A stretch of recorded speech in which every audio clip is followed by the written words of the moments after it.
ओम नमो भगवते वासुदेवाय नमः। नमस्कार मित्रों, आज से मिथुन लग्न के 12 भाव में सूर्य से लेकर केतु तक के 9 ग्रहों के बारे में बताऊंगा। आज पहले अध्याय में मैं मिथुन लग्न के 12 भाव में सूर्य देव का प्रभाव बताऊंगा। तो चलिए वीडियो को आरंभ करते हैं। मिथुन लग्न में सूर्य देव तीसरे स्थान के स्वामी होते हैं, जिसके कारण उन्हें मार्केश या अशुभ फल देने वाला ग्रह माना जाता है। मिथुन लग्न की कुंडली के 12 भाव में सूर्य देव का प्रभाव जातक के जीवन में मान सम्मान, मेहनत और स्वास्थ्य पर अलग अलग असर डालता है।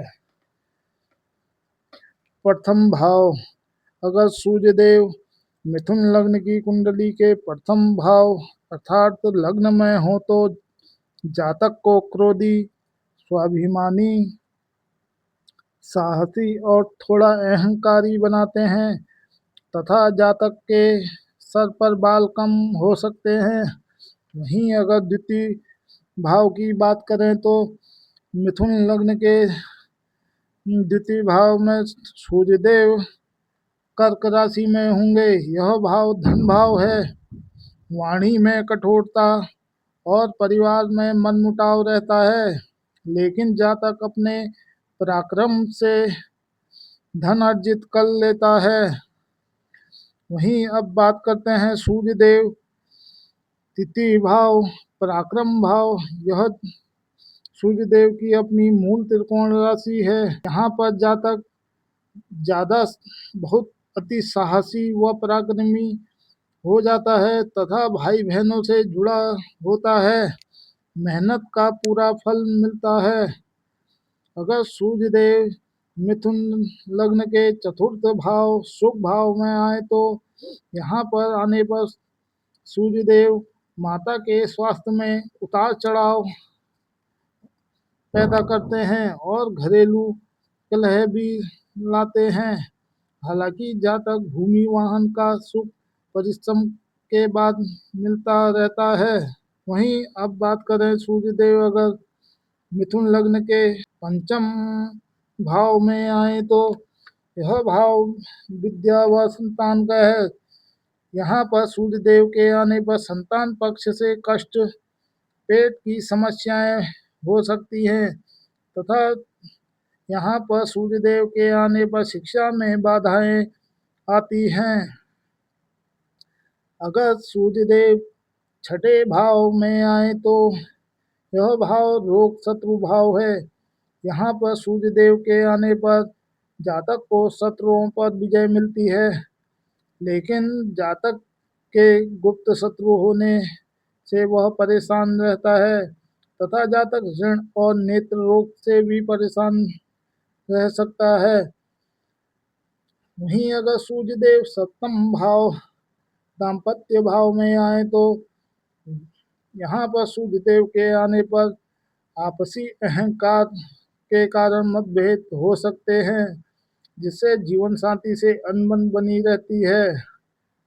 अगर सूर्य देव अष्टम भाव मकर राशि में आए तो यह भाव आयु भाव को दिखाता है।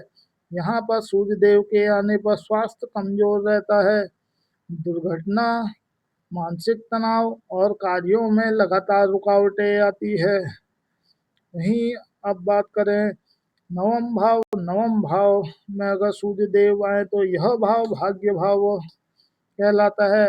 यहाँ पर सूर्य देव के आने पर पिता के साथ वैचारिक मतभेद होते हैं, लेकिन लंबी यात्राओं और संघर्ष के बाद भाग्य उदय अवश्य होता है। अब बात करते हैं सूर्य देव अगर दसम भाव कर्म क्षेत्र में आए तो यहाँ पर आने पर सूर्य देव सरकारी क्षेत्र या प्रशासन में उच्च पद प्राप्त होता है तथा जातक को अच्छा रोजगार मिलने के योग होते हैं। अगर सूर्यदेव मिथुन लग्न के एकादश भाव मेष राशि में आए तो यह भाव लाभ भाव है। आमदनी अच्छी होती है और बड़े भाइयों का सहयोग मिलता है। परंतु मित्रों से विवाद होने की संभावना है। अगर सूर्य देव मिथुन राशि के द्वादश भाव में आए तो यह भाव व्यय भाव है। यहाँ पर सूर्य देव के आने पर जातक को नेत्र रोग हो सकते हैं तथा उसकी आंखें कमजोर हो सकती हैं तथा जातक को फिजूल खर्ची से बचना चाहिए तथा कोर्ट कचहरी के मामलों में भी नहीं पड़ना चाहिए और जातक को अनिद्रा की समस्या का सामना करना पड़ सकता है। तो मित्रों, ये था मेरा मिथुन लग्न के 12 भाव में सूर्यदेव का प्रभाव। अब मैं आपको, अगर आपकी कुंडली में सूर्यदेव नीच अवस्था या पाप ग्रह से दृष्ट हैं तो आपको चमत्कारिक उपाय बताऊंगा। उपाय बताने से पहले आपको अपने ग्रहों की स्थिति या डिग्री देख लेनी है कि सूर्यदेव किस अवस्था में है और कितने डिग्री में है। अगर सूर्यदेव आपकी कुंडली में कमजोर हैं या तथा सही फल नहीं दे रहे हैं तो सबसे पहले आपको सुबह उगते हुए सूरज को देखना है, जिससे आपके सूर्यदेव मजबूत होंगे तथा आंखें भी सही होंगे तथा अपने पिता का सम्मान करना है। तो मित्रों, ये था मेरा सूर्यदेव मिथुन लग्न के 12 भाव में सूर्यदेव का प्रभाव, फल व चमत्कारिक उपाय। अगर आपको मेरा वीडियो अच्छा लगे तो मेरे चैनल को लाइक शेयर सब्सक्राइब अवश्य कीजिए। जय माता दी।